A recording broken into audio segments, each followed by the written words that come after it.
Bismillahirrahmanirrahim. Alhamdulillahirabbil alamin. Arrahmanirrahim. Maliki yaumiddin. Iyyaka na'budu wa iyyaka nasta'in. Ihdinas siratal mustaqim. Shiratal ladzina an'amta 'alaihim ghairil maghdubi waladdallin. A'udzu billahi minasy syaithanir rajim. Bismillahirrahmanirrahim. Alhamdulillahi rabbil alamin wa bihi nasta'inu ala umurid dunya waddin. Wassalatu wassalamu ala asyrafil anbiya'i wa imamil mursalin sayyidina wa maulana Muhammad wa ala alihi wa sahbihi ajma'in, amma ba'd. Qala asy-syaikhul musannif rahimahullahu ta'ala wa nafa'na bihi wa bi'ulumihi fid dharaini amin. Masih akan membicarakan beberapa hal yang harus kita jauhi untuk menjaga lisan kita. Yang kedua yang ketiga masih terkait dengan ghibah atau menggunjing.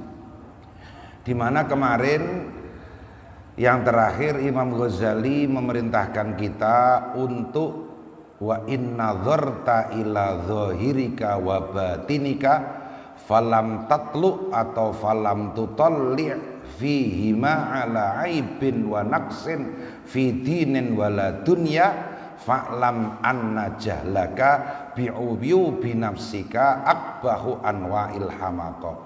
Jika kita melihat diri kita baik secara lahir maupun secara batin, tetapi ternyata kita belum menemukan cacat kita, maka ketahuilah bahwa bodohnya kita, tidaknya kita mengetahui kecacatan kita itu adalah merupakan keburukan yang luar biasa, kebodohan yang paling buruk.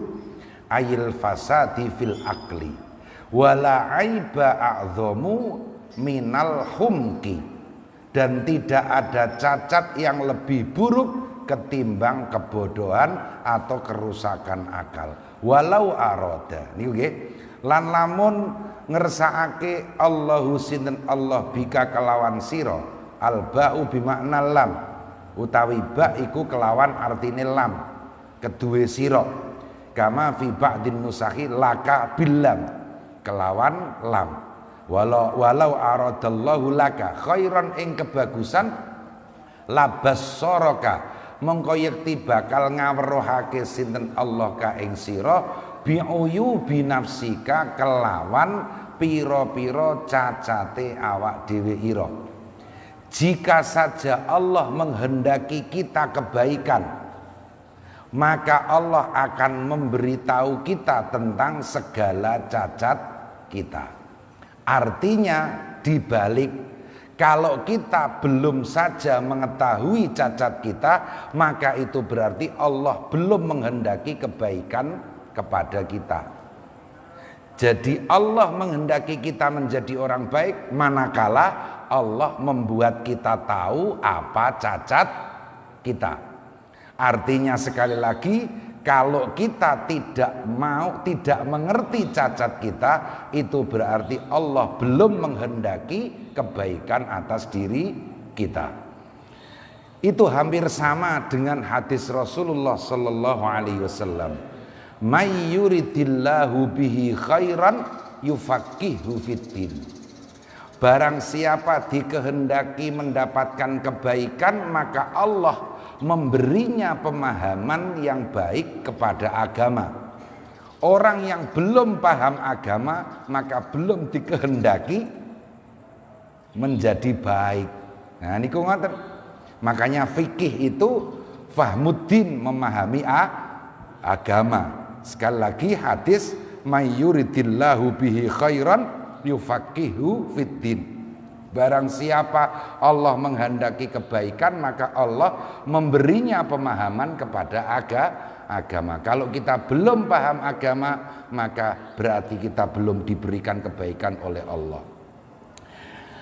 Wa faru'yatuka, mongko utawi weruhe ira nafsaka ing awak dhewe ira bi'aini ridho kelawan pandangan seneng.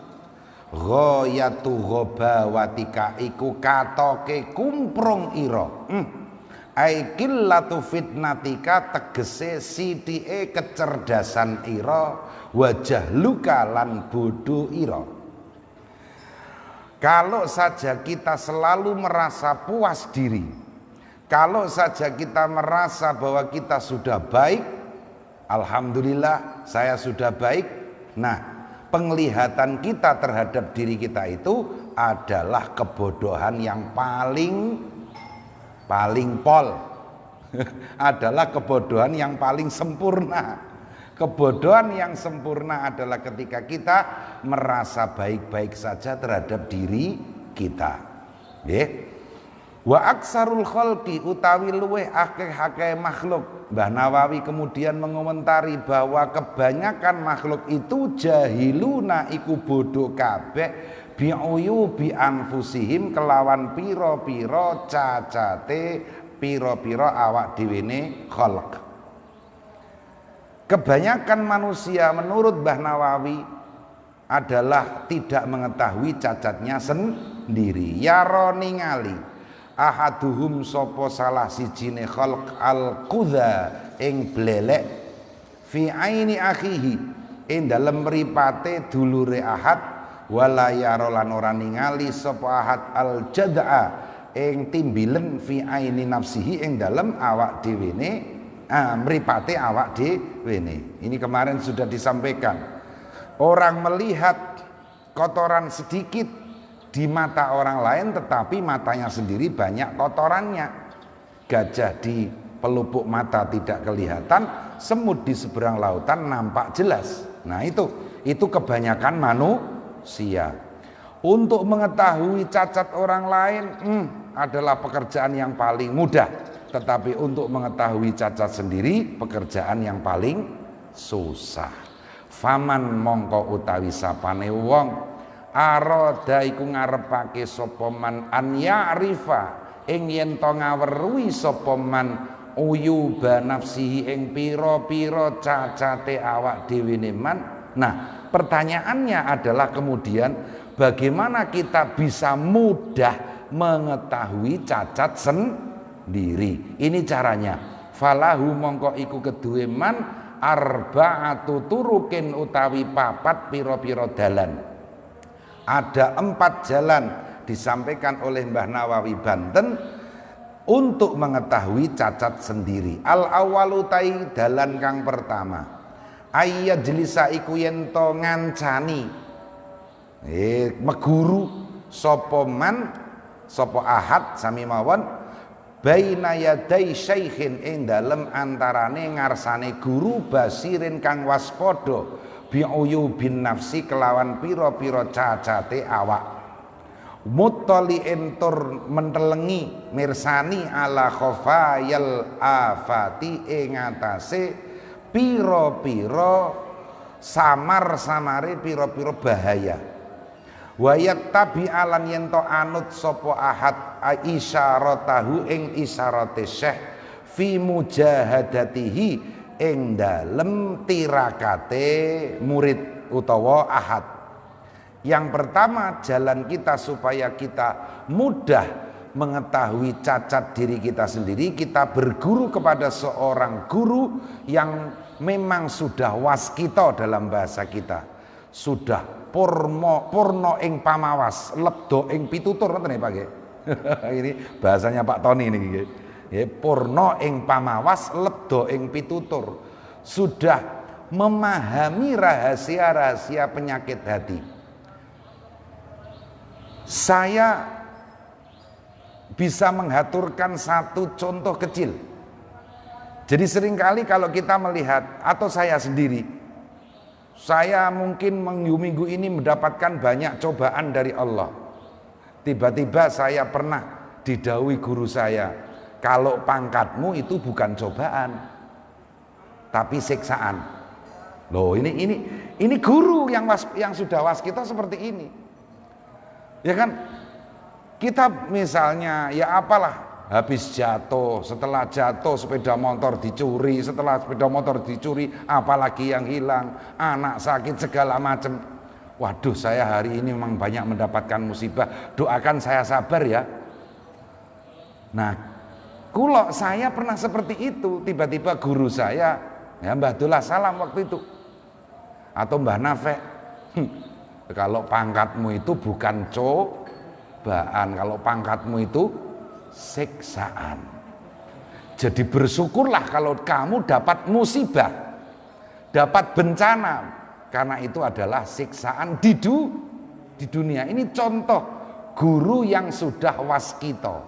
Nah, kita berguru kepada orang-orang seperti itu. Jadi kalau dalam pandangan kita, wah ini musibah, ini cobaan, ini ujian Allah supaya kita bersabar. Tidak, ini adalah siksaan di dunia dan patut kita syukuri, karena siksaan di dunia kemungkinan besar bisa mengurangi siksaan di akhirat, atau bahkan bisa menghilangkan siksaan di akhirat. Ini sekedar contoh. Itu adalah faedah kalau kita berguru kepada orang-orang, guru-guru yang lebih waspada, yang tahu rahasia-rahasia rahasia-rahasia penyakit hati. Asani itu jalan yang pertama. Yang kedua, utai kang kaping pindho iku ayat luba, iku yen to golek sapa ahad sodikon ing kanca, sodukon kang jujur, basirun tur waspada, mutadayyinan tur apik agamane, santri. Fayan sobu mongko ngangkat sapa wong hu ing sodik raqiban ing pengawas, ala nafsihi ing atase awak dhewene wong, liyulahidho niku keliru nggih, tulisane dipepetno sithik nggih, mboten lailan nggih. Liyulahidho supaya ento ngawasi sapa sodik ahwalahu ing pira-pira tingkahe wong, wa af'alahu lan pira-pira penggaweane wong. Fama mongko utai perkara kariha kang geting sapa sodik min akhlaki saking akhlake wong, wa af'alihi lan pira-pira penggaweane wong, wa uyubi lan pira-pira cacate wong, albatinati kang jero, wa dzahirati lan kang jaba, yunabihu mongko ngelingake sapa sodik hu ing ahad alaihi ing atase ma. Nah, yang kedua ini agak sulit. Kita cari teman yang jujur, teman yang baik, santri akhlaknya jelas, kemudian kita angkat dia sebagai pengawas kita, yang dia setiap hari, setiap saat mencermati sikap kita. Apa saja yang dia tidak suka langsung disampaikan kepada kita. Lah ini, nah sekarang kira-kira teman yang seperti itu ada enggak? Sulit sekali. Sulit sekali. Mungkin ada rikuh, ewoh pekewoh. Nah, makanya kesempatan kalau kita punya teman akrab itu, kita sama-sama berjanji seperti itu. Kang, kalau saya ada salahnya, kamu jangan segan-segan langsung bilang kamu salah. Sanggup enggak? Saya pun juga begitu. Mohon izin kalau saya melihat kamu salah, langsung saya tegur. Jangan ada perasaan pekewo, jangan ada rasa tersinggung. Hanya kita berdua saja. Dan ini kan latihan. Makanya di antara cerita para wali, ini agak jauh dikit gitu. Di antara cerita para wali itu begini. Antar wali atau antar kiai itu saling berjanji. Nanti kalau saya mati duluan, saya akan mencoba mencari tahu ketika di alam kematian saya nanti kapan kamu mati. Nah, sebelum kamu mati kurang seminggu nanti tak kasih tahu. Jadi saya sama Pak Suladi berjanji, Pak Suladi kalau saya mati duluan, nanti saya carikan informasi penjenengan kapan matinya. Seminggu sebelumnya saya kasih tahu. Begitu juga sebaliknya, kalau penjenengan yang mati duluan, lah itu luar biasa itu. Ada antara para wali seperti itu. Nah, ini sudahlah, kita bukan wali ini ya. Kita orang biasa. Perjanjian dengan satu orang saja, sahabat kita yang paling akrab. Bisa. Ya, nanti kalau saya melihat kamu buruk, saya tegur kamu. Kamu kalau melihat saya buruk, tolong tegur saya. Nah, ini cara yang luar biasa. Sederhana tapi insya Allah bisa membantu kita untuk mengetahui cacat diri kita. Niku nggih. As-salisu, cara yang ketiga. Ayyastafida iku yen to amrih faidah sapa wong ma'rifata nafsihi ing ngaweruhi awak dhewe ne wong min alsinati a'daihi saking pira-pira lesane pira-pira musuhe wong. Fa inna aina suhti krana sak temene pandangan kebencian tubdi iku bisa nglahirake apa ainus suhti al masawiya ing pira-pira kaolonan. Tapi illa anna taba'a tetapi sak temene tabiat majbulun iku ditakdirake ala takdzibil aduwi ing atase nganggep goroh musuh. Wa hamli qaulihi lan ngemperake ucapane musuh alal hasadi ngatasi drengki. Ini sulit, yang ketiga ini sulit. Kalau kita ingin melihat diri kita ini baik atau buruk, lihatlah apa ucapan orang yang musuhi kita. Tapi biasanya kita selalu menyangka orang yang musuhi kita itu pasti dengki dengan kita, pasti iri dengan kita. Padahal tidak seperti itu. Prinsipnya setiap pandangan kebencian itu bisa melahirkan keburukan-keburukan. Kalau sudah nggak seneng itu yang kelihatan yang jelek-jeleknya. Begitu juga sebaliknya, kalau sudah seneng yang kelihatan hanya baiknya. Nah, musuh kita kan tidak senang dengan kita. Maka musuh kita itu harus kita gunakan untuk mengetahui keburukan kita. Tapi sekali lagi, nafsu tabiat kita itu cenderung tidak percaya dengan musuh. Cenderung mengatakan, memang kamu iri dengan saya, makanya kamu bilang saya ini buruk. Musuh saya bilang saya pelit, karena kamu memang tidak pernah saya kasih, saya ngasih dengan yang lain kecuali kamu kok, gitu kan?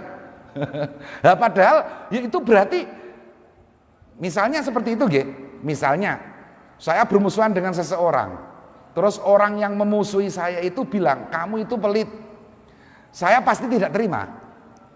Kamu bilang pelit karena memang kamu tidak pernah saya kasih, orang lain semuanya saya kasih kecuali kamu. Berarti saya kan memang buruk.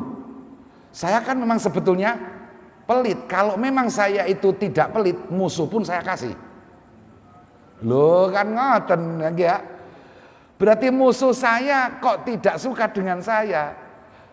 Meskipun saya itu menganggap dia itu berlebih-lebihan, ya enggak masalah, berarti saya memang belum baik. Berarti kemurahan hati saya masih pilih-pilih. Saya mau ngasih pada orang yang tidak memusuhi saya, berarti saya buruk. Saya baik ketika musuh pun saya kasih. Musuh saya menyatakan saya masih pelit karena memang dia nggak pernah saya kasih, itu benar. Itu benar bahwasanya saya masih pelit, belum pemurah. Lah gitu kok tersinggung kita ini ya.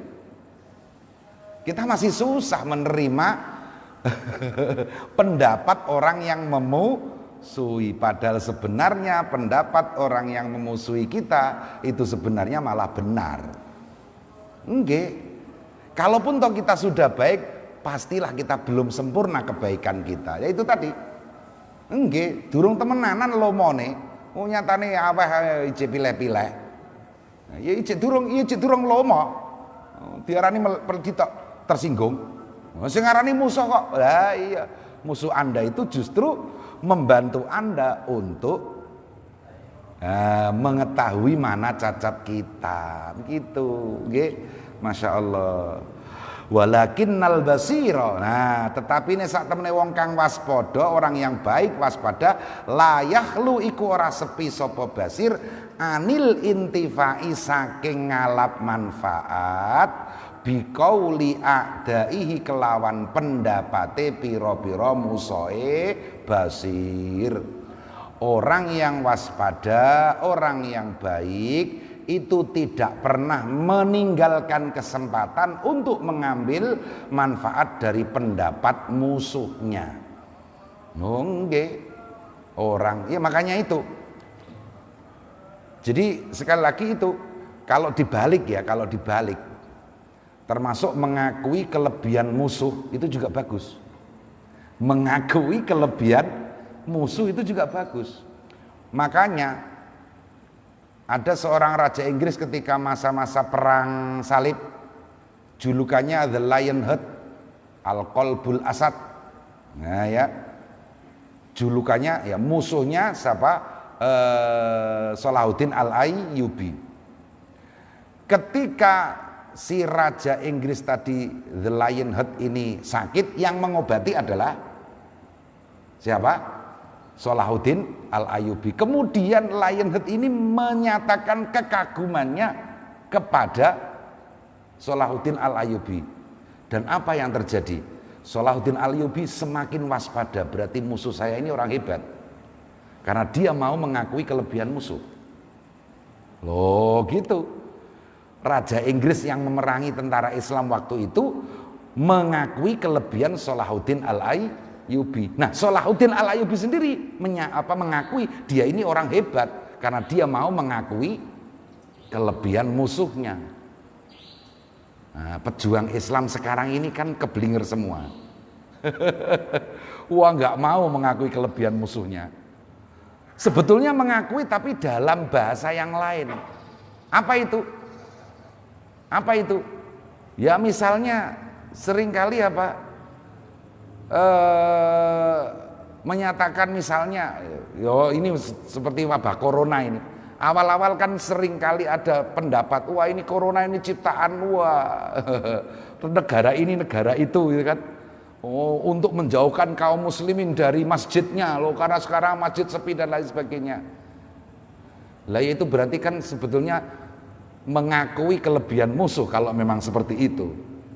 Lah kok bisa-bisanya kalau memang benar itu ciptaan musuh Islam untuk menjauhkan kita dari masjid, apakah kemudian sikap kita pertama langsung ngawur tanpa waspada tetap di masjid? Nyatanya ijtima goa kemarin menghasilkan apa? Klaster baru penyebaran COVID-19. Iya, itu karena kita tidak takut dengan corona. Corona itu ciptaan manusia, walah segala macam. Jamaah kita kirimkan ke sana. Waduh, corona pasti takut lah, akhirnya kena juga. Nah, itu tidak benar. Jadi kita selama ini juga masih tidak bisa bersikap baik. Ya. Jadi sebetulnya itu mengakui kelebihan musuh, tetapi kemudian itu tadi dengan bahasa yang lain, dengan bahasa yang justru menuduh bahwa musuh ini ingin menjauhkan kita dari masjid-masjid kita. Itu satu. Yang kedua, masih selalu ada ucapan seperti ini. Loh ini gara-gara corona masjid banyak yang ditutup, pasar kok nggak ditutup? Padahal masjid ini pasti suci, orang berwudu dan lain sebagainya. Tidak seperti itu. Begini penjelasannya. Jadi kalau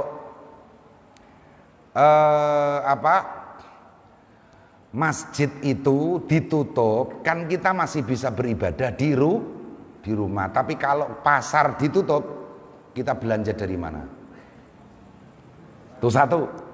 Kedua, beribadah dan bersikap sosial itu ada klasifikasi primer, sekunder, tersier. Ibadah primer adalah sholat. Ibadah sekunder adalah berjamaah di masjid. Selama primer masih terpenuhi, maka sekunder boleh kita lupakan karena dengan pertimbangan keselamatan. Lah kalau kita hidup sosial, pasar adalah primer, tidak bisa diganti. Kecuali, nah ini beberapa kecamatan, beberapa kabupaten, mohon maaf Pak Tony, itu di Jogja. Jadi di desa itu langsung di antara tugas gugus COVID itu adalah membentuk tim belanja. Tim belanja, melayani belanja. Seperti itulah Gojek itu, tapi gratis. Atau dengan biaya yang lebih murah daripada yang lah monggo Karang Taruna kita ini kita kumpulkan ya, terus nanti apakah pasar kita siap? Ya belum tentu siap pasar kita.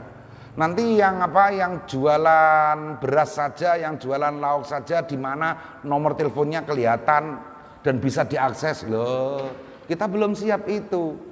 Kalau pasar langsung ditutup, lah terus siapa yang makan apa kita nanti? Jadi sekali lagi semangat agamanya ini jangan terlalu bombastis begitulah. Ini masjid ditutup, pasar nggak ditutup, mall nggak ditutup. Jangan lupa, beribadah pun ada skala primer, ada skala sekunder. Selama kita masih bisa beribadah, sholat, baik sholat wajib maupun sholat sunnah tarawih, selama kita masih bisa di rumah, dan kalaupun toh ke masjid itu ternyata berbahaya, ya silahkan masjidnya ditutup. Tapi kalau masjid bisa menyediakan protokol kesehatan yang bagus, ya silahkan dibuka. Berulang kali ini kita katakan, jangan kemudian ditabrakkan. Ini masjid ditutup kok pasar tidak ditutup. Ini Yahudi ini, wah kesana lagi. Mengakui kelebihan Yahudi kalau begitu ya kan. Wah ini PKI ini mesti mengakui kelebihan PKI. Ya sepertinya bagus itu mengakui kelebihan musuh. Tapi bahasanya itu bahasa keterpaksaan, bahasa protes sekaligus menyuarakan kelemahan diri sendiri. Lah musuh kita ya ketawa-ketawa. Padahal semestinya kita itu nggak begitu loh. Tapi orang Islam itu malah takut sama masjidnya sendiri. Puji Tuhan, rasakno we. Dinyek wong kafir kalau jenengan iki mangke. Jadi itu nggak bener ya. Jadi sekali lagi bukan kok mengutamakan pasar mengalahkan masjid, tetapi ada skala masing-masing. Nah, nggih pun. Itu sekali lagi cara yang ketiga mengetahui cacat kita. Cara yang keempat ar-rabi'u ayyukhalita iku yen to srawung sapa wong annasa ing manusa. Fakulluma mongko utahi saben-saben perkara ro akang ningali sapa wong hu ing mazmuman hale den cela fima ing dalem perkara bainal khalqi kang ing dalem antarane makhluk, falyatlub mongko becik nuntuta sapa wong nafsahu ing awak dhewe ne wong ma bi kelawan ma. Fa innal mu'mina krana sak temene wong mukmin miratul mukmini iku cermine wong mukmin. Cara yang keempat atau cara terakhir untuk mengetahui keburukan diri sendiri yaitu dengan berinteraksi dengan manusia, berkumpul dengan banyak orang. Apa saja yang menurut banyak orang itu buruk, maka kita harus langsung menuntut diri kita untuk tidak melakukan keburukan tersebut. Ini cara yang paling mudah tetapi yang tidak terlalu efektif. Ora pati manjur nek cara sini iki. Jarene wong akeh iku ora entuk, Kang. Alah, kan ngoten nggih. Wis ngerti nek cara wong akeh ora apik, lho iki dilakoni ya. Nah, ini yang enggak benar di situ juga, ya. Jadi cara yang keempat untuk mengetahui keburukan diri kita sendiri yaitu dengan berkumpul, berinteraksi kepada manusia lain. Apa yang menurut kebanyakan manusia itu buruk, mari kita jauhi. Berarti itulah cacat saya. Saya kok seperti itu ya. Dan selama ini orang-orang tidak suka dengan perilaku itu. Nah, berarti saya adalah orang yang masih punya cacat. Inilah 4 cara untuk mengetahui cacat diri sendiri, yaitu sekali lagi yang pertama apa tadi? Dengan berguru kepada orang-orang yang kiai-kiai yang sudah waskito, yang sudah bisa tahu cacat-cacat hati. Kemudian yang kedua tadi mencari teman akrab yang bisa, yang kita jadikan pengawas, dan yang atas diri kita. Dan yang ketiga adalah mencermati pendapat musuh kita terhadap kita. Dengan melihat, mencermati pendapat musuh terhadap kita, apa yang diucapkan musuh itulah yang sebenarnya merupakan cacat pada diri kita. Dan yang terakhir tadi, cara yang keempat mengetahui cacat diri sendiri yaitu dengan serawung, dengan berkumpul, berinteraksi dengan banyak orang. Apa yang menurut banyak orang tidak baik, maka itulah menjadi cacat kita. Tetapi saya ingatkan cara yang keempat ini kurang efektif. Kados mekaten nggih. Summa ing kunta mongko kari-kari lamun ana sira sadikon iku jujur fi dhannika ing dalem penyono ira annaka ing sak temene ira lam tangkus iku ora kurang sira fi dinika ing dalem agama ira wa dunya kalan donya ira fashkur mongko syukur sira Allah ing Allah taala alaihi ing atase dzon ai ala kamalika tegese ing atase kesempurnaan ira fidinin ing dalam agama wa dunya lan dunya wala tufsid lan aja ngrusak sira hu ing agama lan dunya ayidina wa dunya bisal bin nasi kelawan nyacat utawa maido manusa ai bilaumihim tegese kelawan maido manusa wa ta'yibin lan nganggep cacat manusa wa huwa utawi saleb bisa al musallatah kan titik telu wa fallam mongko lam wa tamatmut lan nyuaraake ai tasawwud bi a'radhim kelawan pira-pira rahasiane nas ai bisat minufusim tegese kelawan misoi pira-pira awak dhewe nas wa hadza utawi iki iku atfun iku ataf muradifun kang madani. Kalau saja kita merasa diri kita sudah baik dan itu jujur, tapi ini ya susah.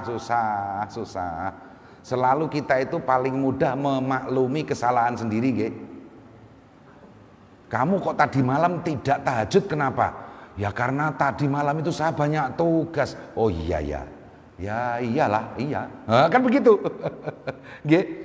Kamu kok tadi nggak jamaah kenapa? Ya karena saya tadi ini lah. Oh iya ya maklum lah kalau begitulah. Ini susahnya kecenderungan manusia memaklumi kesalahannya sendiri. Nah tetapi kalaupun toh kita bisa jujur, tapi sekali lagi saya ingin mengingatkan ini sangat sulit jujur terhadap diri sendiri. Padahal sebenarnya orang yang sudah bisa berbohong kepada dirinya sendiri itu seburuk-buruk manusia. Aduh. Sing wis iso nggoroi awake dhewe niku elek-eleke wong. Sing iso nipu awake dhewe niku elek-eleke wong. Nipu wong liya elek, ning luwih elek meneh nipu awake dhewe. Itu akhirnya nanti berakibat ya apa? Berakibat merasa puas dengan kebaikannya sendiri. Nah ini yang susah. Tapi kalaupun toh, nah ini Imam Ghazali tetap tidak menutup kemungkinan ada orang yang bisa jujur dengan dirinya sendiri bahwa memang dia merasa baik dan memang dinilai dengan penilaian yang sejujur-jujurnya. Saya alhamdulillah sudah bisa meningkat tahajud saya. Tapi ya saya tambah baik karena alhamdulillah saya sudah pensiun, jadi tidak banyak pekerjaan, ya enteng saja. Loh begitu ya, ini kan jujur. Misalnya nih, karena saya sudah tua, tidak banyak kesibukan. Ya tapi lumayan alhamdulillah. Nah kalau ada orang yang bisa jujur dengan dirinya sendiri dan merasa baik, maka bersyukurlah dan jangan sekali-kali merusak kebaikan itu dengan apa? Dengan mencacatkan orang lain. Nah ini biasanya kita mungkin bisa jujur dengan diri sendiri, alhamdulillah saya sudah baik. Tapi kemudian pasangannya tidak seperti itu, tidak seperti itu, tidak seperti itu. Lah iki padha wae. Ya nggih. Ini masih sulit lagi. Sudah bisa jujur menilai kebaikan sendiri tetapi kemudian menganggap orang lain di bawahnya, malah kemudian memaki-maki orang lain. Lah itu yo susah meneh. Wes yang ini khusus hanya untuk orang-orang khusus saja, tidak untuk kita. Tidak untuk kita. Ya, meskipun kita bisa menilai sejujurnya kebaikan kita, tapi biasanya kemudian ya pasangannya adalah menganggap orang lain buruk. Fa inna dzalika karena mongko sak temene mengkono kang tinutur iku min a'dzamil uyub, iku setengah saking luweh gede-gedene pira-pira cacat. Nah iya, sudah merasa baik meskipun penilaiannya terhadap dirinya sendiri sudah jujur, alhamdulillah bersyukur, tapi kemudian dibarengi dengan mencacatkan orang lain, yo podo wae, itu termasuk cacat yang paling buruk.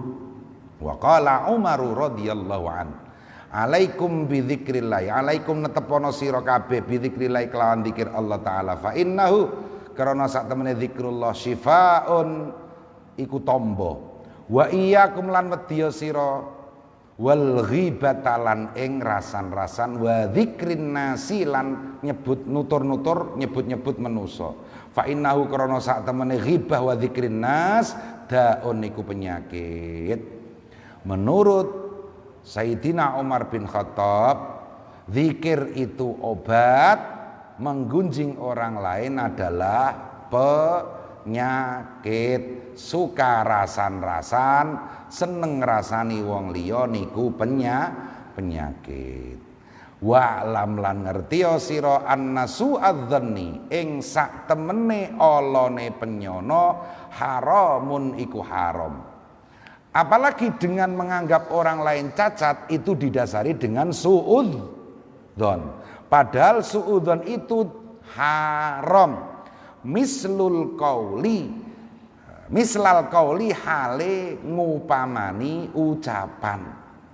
Fakama yahrumu mongko kaya oleh haram antuh disa apa yen to nggunemi sira ghairaka ing liyane ira bimasawi insanin kelawan pira-pira kaolone manusa, yahrumu haram antuh disa apa yen to nggunemi sira nafsaka ing awak dhewe ira bidzalika kelawan mengkono-mengkono kang tinutur, watusi ulan ngeleki sira ngawoni sira adzanna ing penyono bihi kelawan insan. Kita mengutarakan keburukan orang lain kepada orang lain berarti ghibah, juga haram. Saya misalnya memberikan rahasia Pak Fulan, keburukannya Pak Fulan saya sampaikan kepada panjenengan, itu jelas haram. Jadi keburukan seseorang saya omongkan kepada orang lain, itu jelas haram karena itu ghibah. Demikian juga keburukan orang lain saya omongkan kepada diri saya sendiri, berarti itu namanya suudzon. Suudzon dengan ghibah itu sama. Nah ini penting sekali.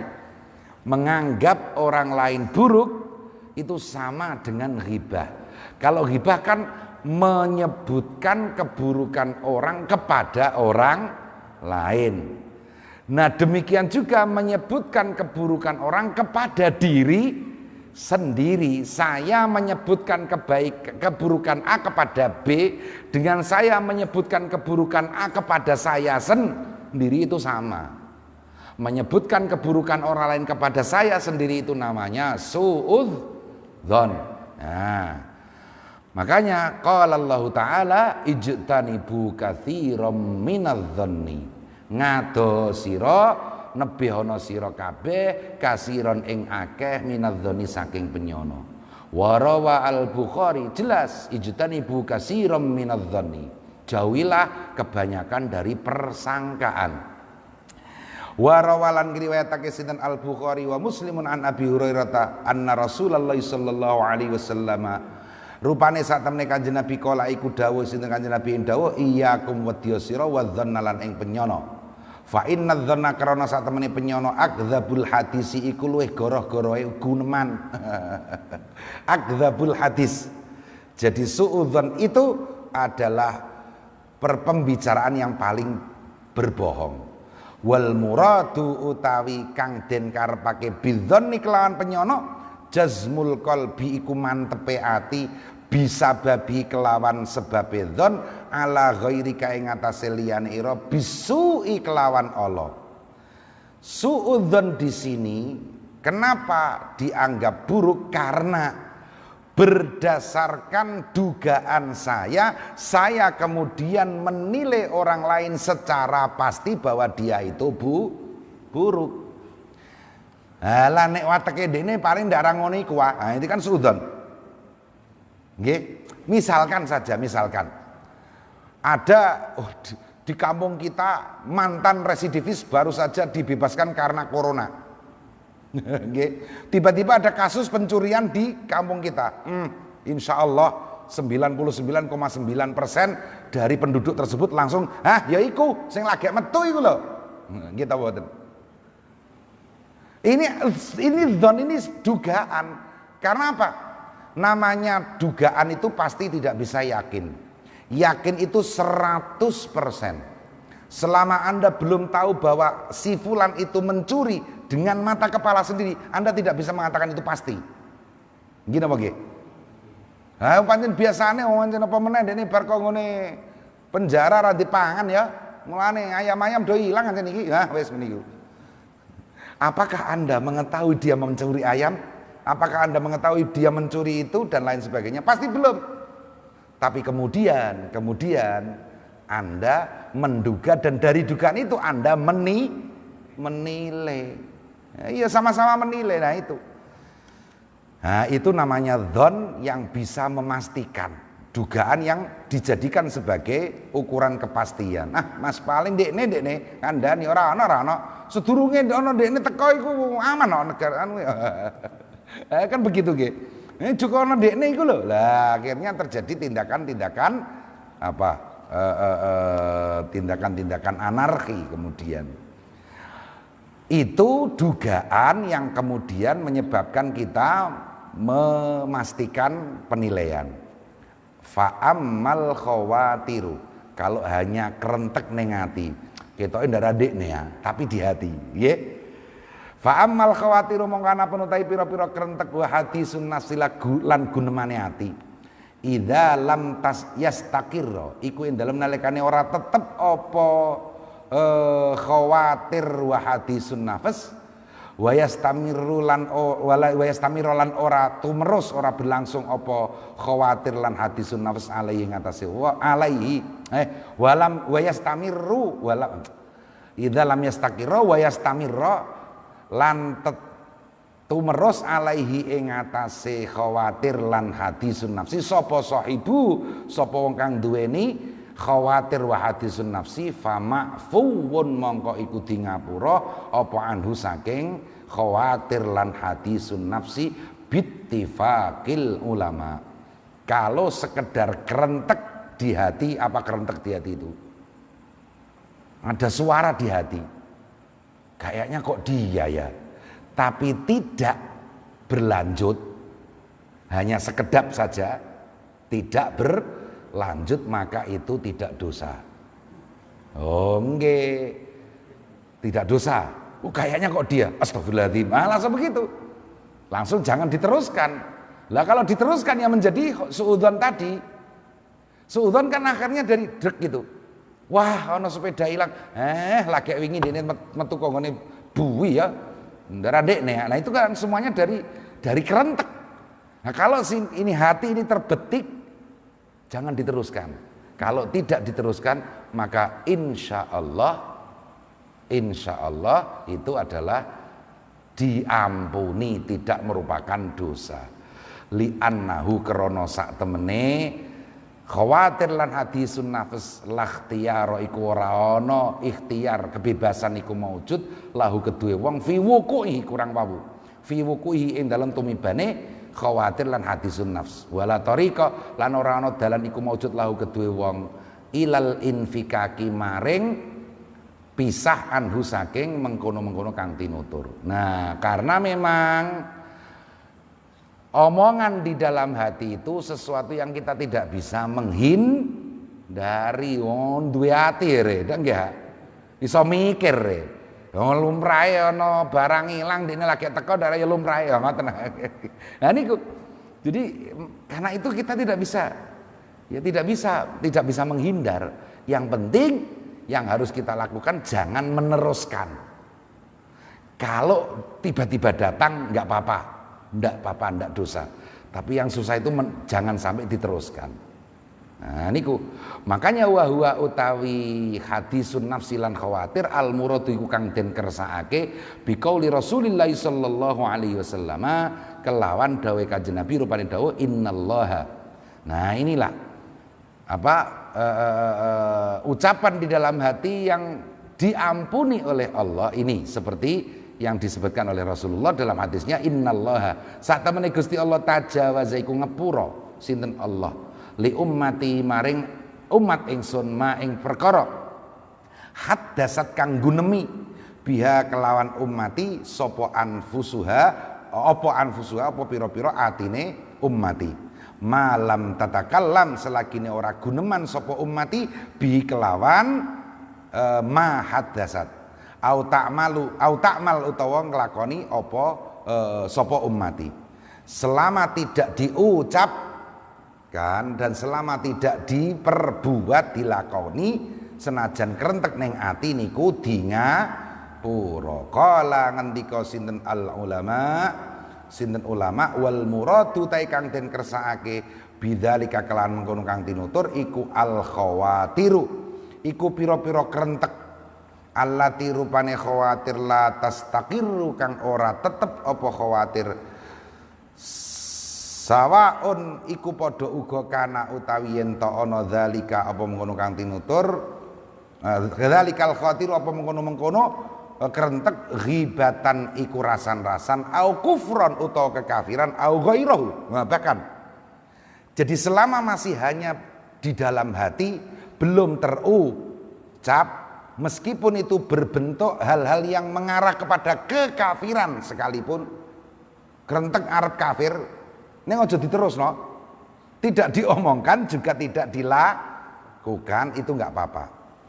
Faman mongko utai sapane wong khotoro kang krentek lahu keduwe man al kufru apa kekafiran mujarrada khuturin kelawan mligine krentek min ghairi ta'ammudin saking tanpa jarak litahsilihi maring ngasilake kekufuran summa sarrafa mongko kari-kari mengoake sapa wong hu ing krentek fil hali ing dalem saknalika falaisa mongko ora ana sapa man bikafirin iku wong kafir wala syai'alan ora ana suwiji-wiji iku maujud alai ngatasé wong barang siapa hatinya terbetik hal-hal yang mengarah kepada kekafiran tanpa ada usaha untuk meneruskan tetapi bahkan langsung menghindari astaghfirullahaladzim di hati ada banyak kekafiran kita iya betul lagi sih nggih. Oh, kadang rapati percaya karo siksa, nyatane ora percaya karo siksa kan kafir. Ora percaya neraka kafir. Ora percaya swarga kafir. Ora percaya rezeki iso kafir. Kuwatah niki dateng mriki nggih. Banyak sekali di hati kita itu hal-hal kekafiran, tapi kalau hanya sekedar ucapan hati langsung kita menghindar maka itu diampuni. Orang tersebut tidak dosa apalagi juga tidak menjadi kafir. Nah, seperti itu nggih. Wa sababul afi utawi sebabe ngapura. Mengapa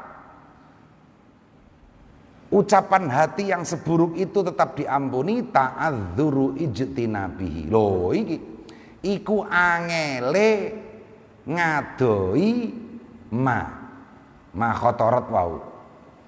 Iya, memang karena kita sangat sulit untuk menjauhkan diri dari ucapan-ucapan kekafiran di dalam hati. Wa innamal mumkinu angin pestine utai kang mungkin ijtinabul istimrari iku ngedoi tumerus alaihi ngatasé ma. Yang bisa kita lakukan adalah jangan sampai melanjutkan. Kalau sekedar ada ucapan apapun di dalam hati, seburuk apapun, kita tidak bisa mengetahui, tidak bisa menghindari. Yang bisa kita hindari, jangan meneruskannya. Falihada mongko krana arek iki kana ana al istimraru apa tumerus wa aqdul qalbi lan nekatake ati haraman iku haram. Nggih. Jadi yang haram itu sampai kemudian hatinya dikukuhkan, wasis ngono niat kafir wae sisan lah, sampai begitulah itu yang kafir, yang haram. Tapi kalau kemudian iya ya, masa sih surga ada, masa sih neraka ada, ini di dalam hati, ini contoh ya. Nah ini semuanya ucapan-ucapan kekafiran loh. Meragukan adanya surga, meragukan adanya neraka adalah ucapan-ucapan kekafiran. Tapi sekali lagi kalau itu masih hanya di dalam hati maka nggak apa-apa. Ya, yang penting jangan diteruskan. Astagfirullahaladzim, astagfirullahaladzim. Allah ada di sini. Sekarang kira-kira Allah ada di Jakarta nggak? Ya ada. Tayuetan alhamdulillah bisa dianggap aman dari corona karena ada Allah. Di Jakarta kok ada corona, berarti nggak ada Allah di sana. Ini ucapan hati. Astaghfirullahaladzim, langsung istighfar, tidak apa-apa, tidak dosa, tidak kafir, alhamdulillah.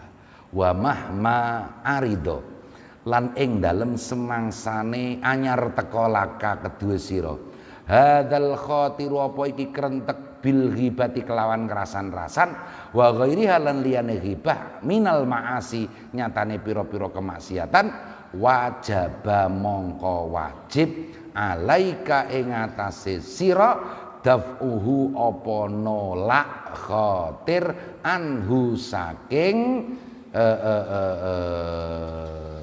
saking khatir nggih wajabal daf'uhu bil iradi oh nggih daf'uhu nggih bil iradi kelawan mengo anhu saking khatir nggih wa dzikrut ta'wilat nggih lan nutur pira-pira pentakwilan as-sarifati kang mengoake lahu maring khatir an dhahiri saking dhahire khatir kadza fi azkar an-Nawawi. Ini bagus yang terakhir ini. Kalau kita menyaksikan suatu fenomena apapun, misalnya contoh yang saya mencoba memberikan contoh yang paling mudah saja, anak yatim piatu kelaparan yang kemarin itu kan berita nggih, anak yatim piatu kelaparan sampai hampir mati, beruntung ditemukan orang. Terus kita melihat kisah hidupnya, Masya Allah, sepertinya tidak ada keadilan Allah sama sekali loh ini nggih. Nggih.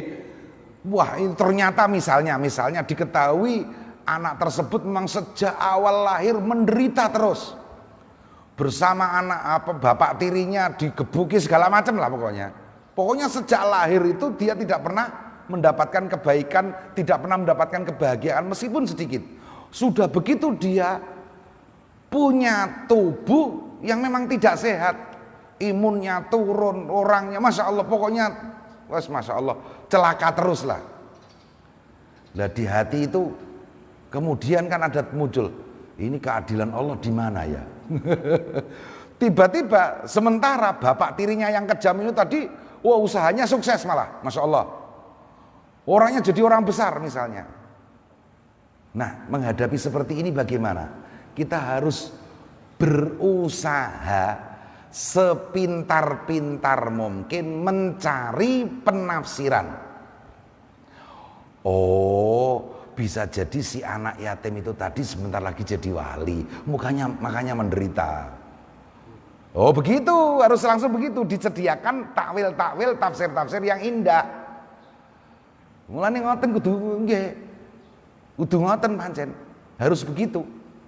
Ya, jadi kalau kita melihat sesuatu persoalan yang seolah-olah kemudian wah kita ini sampai ragu kepada adanya Allah, naudzubillah min dzalik.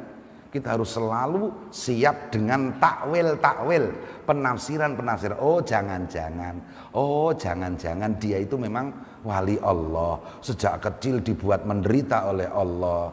Siapa tahu penderitaan dia itu untuk sebagai tumbal negara ini segera aman. Loh kan begitu? Oke. Lah dia ini termasuk wali abdal mungkin insya Allah. Lah begitu kan enak. Nah, supaya jangan sampai apa yang kita saksikan membuat kerentek hati, membuat hati ini berbicara macam-macam sampai kemudian terus berlanjut sampai kepada menyalahkan Allah na'udzubillah min dzalik. Nah, itu yang harus kita hindari. Itulah kita sudah selesai pada penyakit lisan yang ketiga, yaitu menggunjing. Terutama kemarin yang dilakukan oleh tokoh-tokoh masyarakat. Nah, itu yang lebih berbahaya. Di mana orang yang suka menggunjing meskipun kelihatannya dia tidak suka menggunjing, bahkan berpenampilan tidak suka menggunjing, sok kelihatan soleh, sok kelihatan alim. Itulah seburuk-buruk penyakit lisan, yaitu ghibah.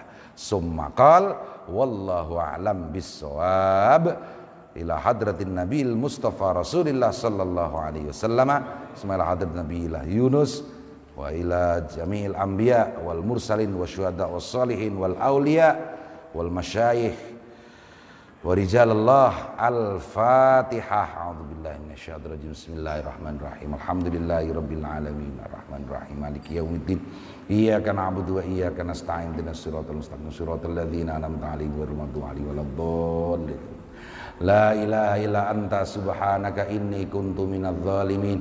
La ilaha illa anta subhanaka inni kuntu minadz zalimin. La ilaha illa anta subhanaka inni kuntu minadz zalimin. La ilaha illa anta subhanaka inni kuntu minadz zalimin. La ilaha illa anta subhanaka inni kuntu minadz zalimin. La ilaha illa anta subhanaka inni kuntu minadz zalimin. La ilaha illa anta subhanaka inni kuntu minadz zalimin. Allahumma salli ala sayyidina Muhammadin tibbil qulubi wa dawaiha wa afiyatil abdani wa shifaiha wa nuril absari wa diyaiha wa ala alihi wa sahbihi wa sallim. Allahumma salli ala sayyidina Muhammadin tibbil qulubi wa dawaiha wa afiyatil abdani wa shifaiha wa nuril absari wa diyaiha wa ala alihi wa sahbihi wa sallim. Allahumma salli ala sayyidina Muhammadin tibbil qulubi wa dawaiha wa afiyatil abdani wa shifaiha wa nuril absari wa diyaiha wa ala alihi wa sahbihi wa sallim. Allahumma shalli ala Muhammad.